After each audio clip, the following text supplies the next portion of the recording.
नमस्कार साथियों, मैं आनंद आर्या आप सभी का स्वागत करता हूं सफर नया भारत पर। साथियों, जैसा कि आप थंबनेल देख चुके होंगे कि आज हम बात करने वाले हैं कि आखिर झारखंड के नए सीएम कौन है और उसमें से कल्पना या हेमंत सोरेन होंगे झारखंड के मुख्यमंत्री। इसी विषय पर बात करने वाले हैं और क्या है पीछे की पूरी कहानी, इस विषय पर आज हम डिटेल से बात करने वाले हैं। जैसा कि झारखंड का चुनाव संपन्न हो गया और झारखंड के चुनाव का परिणाम जब आया तो आपने देखा कि इंडिया गठबंधन के खाते में 56 सीटें गई और इंडिया गठबंधन का यहाँ पे सरकार बनने वाला है।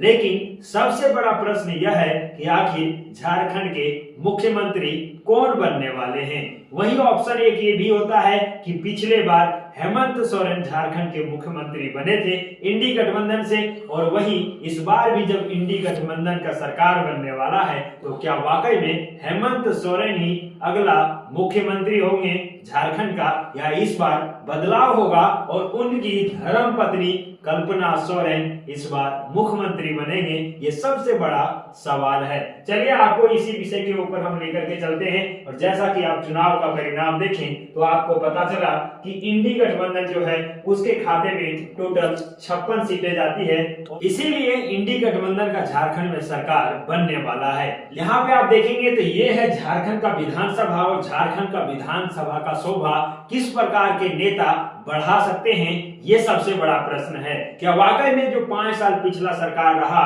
क्या वाकई में झारखंड के विधानसभा का शोभा बढ़ाएं? क्या मान प्रतिष्ठा जो है विधानसभा का वो बढ़ोतरी हुआ कि नहीं हुआ, ये निर्भर करता है कि जो भी सरकार में है, जो भी सत्ता में है, वो किस प्रकार से काम करते हैं। क्या विकास के क्षेत्र में कोई काम हुआ, क्या गरीबों के लिए कोई काम हुआ, क्या शिक्षा के लिए कोई काम हुआ, क्या पूरे राज्य के विस्तार में कोई काम हुआ, डेवलपमेंट में कोई काम हुआ। तो इस प्रकार से यदि कुछ काम होता है तो कह सकते हैं कि विधानसभा का मान और प्रतिष्ठा बढ़ा है। लेकिन यदि इस प्रकार का कोई काम नहीं होता है जो झारखंड को एक कदम आगे लेकर के जा सके, तो हम कह सकते हैं कि विधानसभा का अपमान हुआ है, विधानसभा का सम्मान नहीं हुआ है।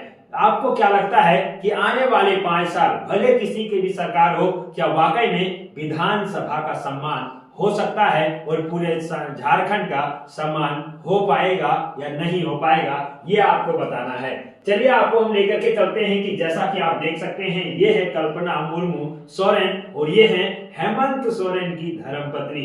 अब आप कहेंगे कि इनको बीच में लाने की क्या जरूरत है, तो आपको बता दें कि जिस समय पिछले बार जब हेमंत सोरेन झारखंड के मुख्यमंत्री बने थे तो बीच में उनके ऊपर FIR दर्ज हुआ था और वो जेल के अंदर भी चले गए थे, सलाखों के पीछे भी चले गए थे। उस समय बहुत बड़ा सनसनी का खबर ये चला था कि झारखंड के अब मुख्यमंत्री कौन होंगे, और इसीलिए आप जानते हैं कि गांधी विधानसभा से सरफराज आलम को त्याग पत्र देना पड़ा था, ताकि वो वहां से त्याग पत्र देंगे तो कल्पना मुर्मू वहां से विधायकी लड़ेंगे और विधायकी जीत करके नया मुख्यमंत्री बनेंगे। और वही हुआ, सरफराज अहमद ने वहां पे त्याग पत्र दिया और कल्पना मुर्मू सोरेन वहां के उपचुनाव में जीत जाती है और विधायक बन जाती है। लेकिन माजरा ये होता है कि ये मुख्यमंत्री उस समय नहीं बन पाई और झारखंड का मुख्यमंत्री के तौर पर चंपई सोरेन को कुर्सी पर बैठना पड़ा। लेकिन क्या वाकई में इस बार जब ये गांधी विधानसभा से चुनाव लड़ती है तो जीत जाती है, तो क्या सबसे बड़ा प्रश्न यही रहता है कि वाकई में इस बार क्या कल्पना मुर्मू सोरेन ही झारखंड के नए मुख्यमंत्री बनेंगे, या फिर हेमंत सोरेन जो बरहेट से चुनाव लड़े और वहां से जीते हैं, क्या वो झारखंड के मुख्यमंत्री बनेंगे? ये सबसे बड़ा प्रश्न है। तो आपको हम बता देते हैं कि जैसा कि आप यहाँ पे देखेंगे ये दोनों के बीच में जब चुनाव होने की बारी है, आप जानते हैं कि हेमंत सोरेन यदि अभी झारखंड में नहीं रहते या फिर यूं कहें कि सलाखों के अंदर रहते, तब कोई ऑप्शन होता कि कल्पना मुर्मू सोरेन इनकी धर्मपत्नी झारखंड के मुख्यमंत्री बन सकते थे। लेकिन जब हेमंत सोरेन है तो कल्पना मुर्मू सोरेन का कोई ऑप्शन अभी नजर नहीं आता है। ये गांधी से विधायक हैं तो ये रहेंगी।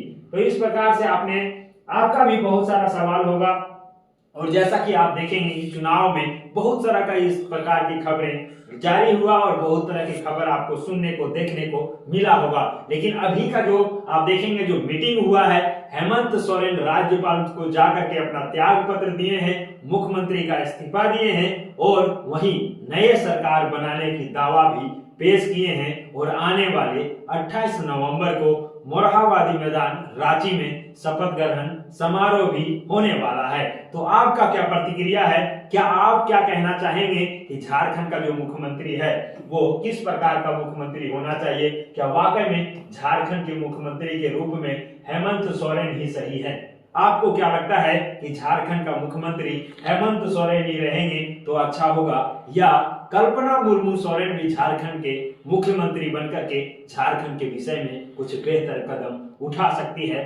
आपके मन में क्या सवाल है? आप क्या चाहते हैं? कमेंट बॉक्स में जरूर बताइएगा। और ये भी बता दीजिएगा कि फिर से यदि हेमंत सोरेन झारखंड के मुख्यमंत्री बनते हैं तो क्या वाकई में इस बार रोजगार के विषय में कुछ बेहतरीन हो पाएगा? क्या यहाँ के बेरोजगारों को रोजगार मिल पाएगा, या फिर 5 साल इसी प्रकार से पार हो जाने वाला है? ये भी कमेंट में जरूर बता दीजिएगा। तो आपसे हम लेते हैं इजाजत और मिलते हैं किसी अगले एपिसोड में। तब तक के लिए जय जोहार, जय झारखंड।